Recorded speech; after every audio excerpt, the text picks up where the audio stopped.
सुनी Bhole Baba. Music by Prakash. अरे ए बाबा रुआ से बस इहे एगो निहोरा बा कि बस वो कहीं रहो खुश रहो। बात कोनो बाबा न फर्जी बा इहे एगो रौरा से अर्जी बा। ए बाबा सुनो तनी बात बाबा कोनो न फर्जी बा इहे एगो रौरा से अर्जी बा। हमारा खाली दुख गुना कबो सहे हमारी पगली सुनी भोले बाबा। सुनी भोले बाबा हरदम खुशी रहे ए बाबा हमारी पगली। सुनी भोले बाबा हरदम खुशी रहे।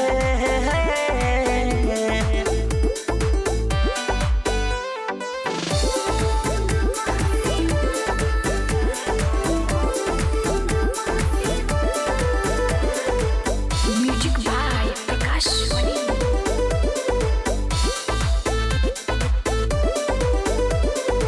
हमारी पगली सुनी भोले बाबा। हमके समझ न पैलस कैसे समझती। सुनिए भोले बाबा होई ना हनुमान की सीना चीर के देखती। बाबा हमके समझ न पैलस कैसे समझती।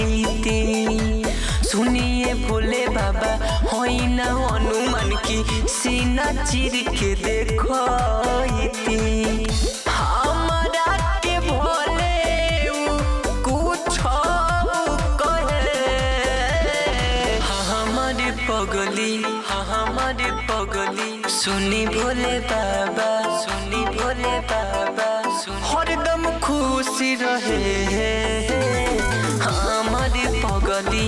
सुनी भोले बाबा हरदम खुशी रहे।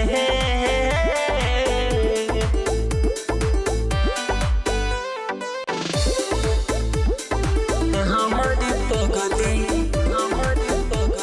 सुनी भोले बाबा।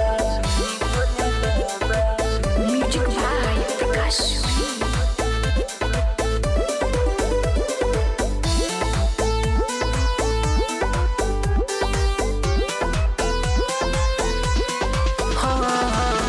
दिल में दौर दिया देके दिल बिया रुलाई हो। रहुए बताही बाबा कैसे के अब हम रह पाइबू हो। ए बाबा दिल में दौर दिया देके दिल बिया रुलाई हो। रहुए बताही बाबा कैसे के अब हम रह पाइबू हो। सागर राबू भूल पड़ी काशी से कहे हमारी पगली सुनी भोले बाबा। भोले बाबा हरदम खुशी रहे ए बाबा हमारी पगली। सुनी भोले बाबा हरदम खुशी रहे।